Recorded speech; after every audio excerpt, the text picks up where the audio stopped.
Syekh Maulana Mansyuruddin dikenal dengan nama Sultan Haji.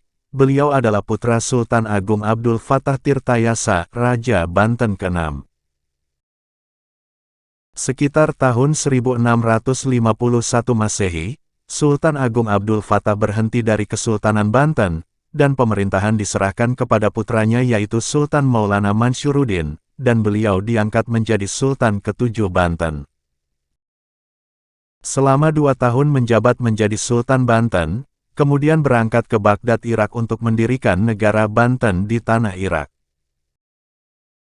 Sehingga kesultanan untuk sementara diserahkan kepada putranya, Pangeran Adipati Ishak atau Sultan Abdul Fatli. Pada saat berangkat ke Baghdad, Irak, Sultan Maulana Mansyuruddin diberi wasiat oleh ayahnya.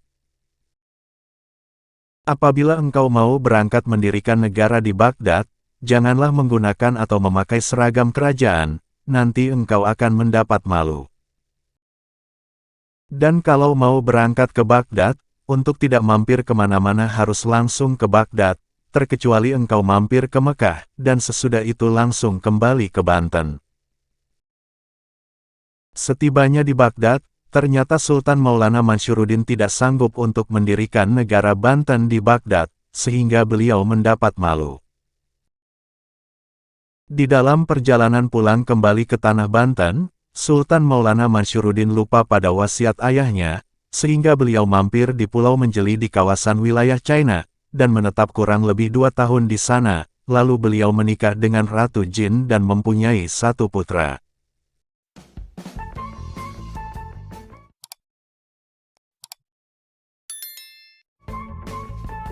Selama Sultan Maulana Mansyuruddin berada di Pulau Menjeli China, Sultan Adipati Ishak di Banten terbujuk oleh Belanda sehingga diangkat menjadi Sultan resmi Banten.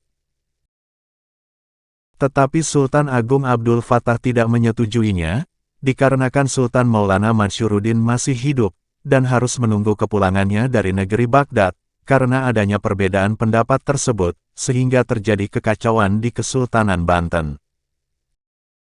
Pada suatu ketika ada seseorang yang baru turun dari kapal, mengaku-ngaku sebagai Sultan Maulana Mansyuruddin dengan membawa oleh-oleh dari Mekah. Akhirnya orang-orang di Kesultanan Banten pun percaya, bahwa Sultan Maulana Mansyuruddin telah pulang termasuk Sultan Adipati Ishak.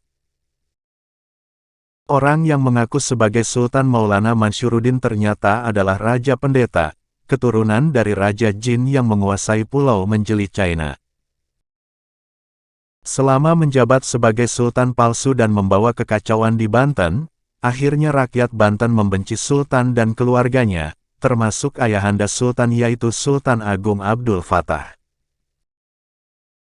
Untuk menghentikan kekacauan di seluruh rakyat Banten, Sultan Agung Abdul Fattah dibantu oleh seorang tokoh atau aulia Allah yang bernama Pangeran Buang atau Tubagus Buang. Beliau adalah keturunan dari Sultan Maulana Yusuf, Sultan Banten kedua dari Keraton Pekalangan Gede Banten.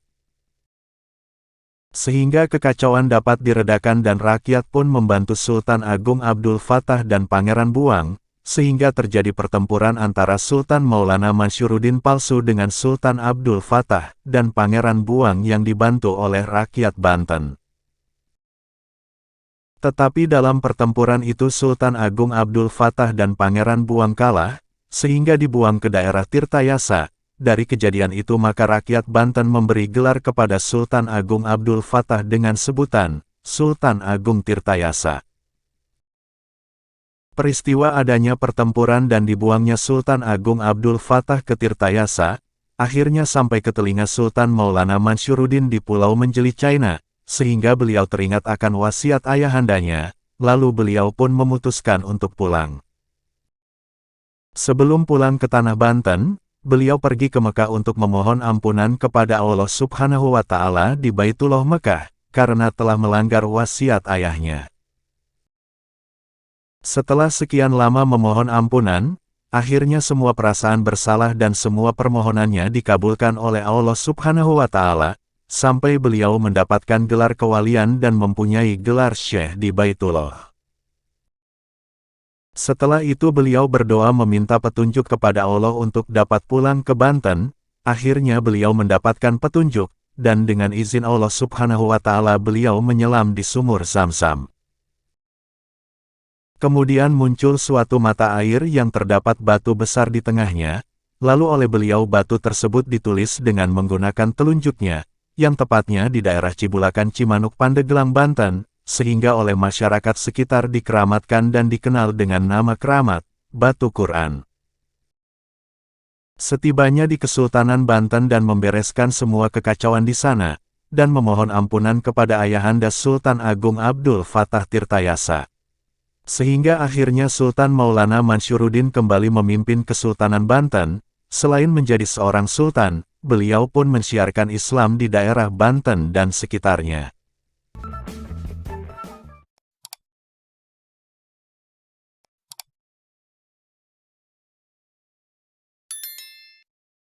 Dalam perjalanan menyiarkan Islam, beliau sampai ke daerah Cikoromoy lalu menikah dengan Nyai Sarinten, Nyi Mas Ratu Sarinten. Dalam pernikahannya tersebut beliau mempunyai putra yang bernama Muhammad Solih yang memiliki julukan Kiai Abu Solih. Setelah sekian lama tinggal di daerah Cikoromoy, terjadi suatu peristiwa di mana Nyi Mas Ratu Sarinten meninggal terbentur batu kali pada saat mandi. Beliau terpeleset menginjak rambutnya sendiri. Konon Nyai Mas Ratu Sarinten mempunyai rambut yang panjangnya melebihi tinggi tubuhnya. Akibat peristiwa tersebut maka Syekh Maulana Mansyuruddin melarang semua keturunannya yaitu para wanita, untuk tidak mempunyai rambut yang panjangnya seperti Nyai Mas Ratu Sarinten. Nyai Mas Ratu Sarinten kemudian dimakamkan di Pasarean Cikarayu Cimanuk. Sepeninggal Nyi Mas Ratu Sarinten, lalu Syekh Maulana Mansyur pindah ke daerah Cikaduen Pandeglang dengan membawa khodam Ki Jemah, lalu beliau menikah kembali dengan Nyai Mas Ratu Jamilah yang berasal dari Caringin Labuan. Pada suatu hari Syekh Maulana Mansyur menyebarkan syariah agama Islam di daerah selatan ke pesisir laut.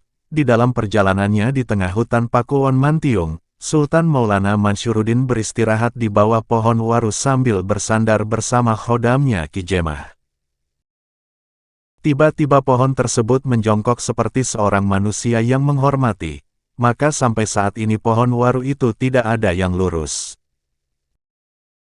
Ketika Syekh Maulana Mansyur sedang beristirahat di bawah pohon waru, beliau mendengar suara harimau yang berada di pinggir laut. Syekh Maulana Mansyur menghampirinya, dan ternyata kaki harimau tersebut terjepit kima.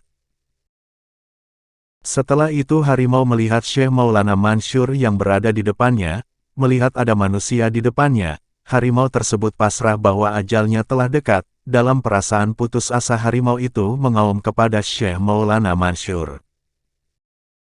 Maka atas izin Allah Subhanahu wa Ta'ala tiba-tiba Syekh Maulana Mansyur dapat mengerti bahasa binatang, karena beliau adalah seorang manusia pilihan Allah, maka atas izin Allah pulalah, dan melalui karomah beliau, kima yang menjepit kaki harimau dapat dilepaskan. Setelah itu harimau tersebut dibayat oleh beliau, lalu beliau pun berbicara, "Saya sudah menolong kamu, saya minta kamu dan anak buah kamu berjanji untuk tidak mengganggu anak, cucu, dan semua keturunan saya." Kemudian harimau itu menyanggupi, dan akhirnya diberikan kalung surat Yasin di lehernya dan diberi nama Si Pincang, atau Raden Langlang Buana, atau Ki Buyut Kalam.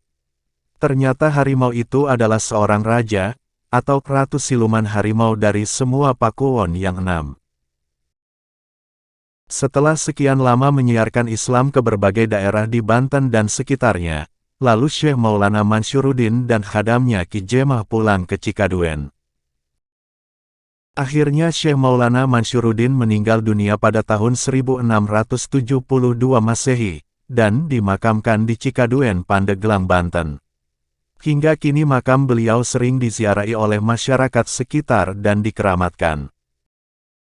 Itulah sebagian riwayat Syekh Mansyuruddin di Banten. Terima kasih telah mendengarkan. Mohon maaf jika ada kekurangan. Wassalamualaikum warahmatullahi wabarakatuh.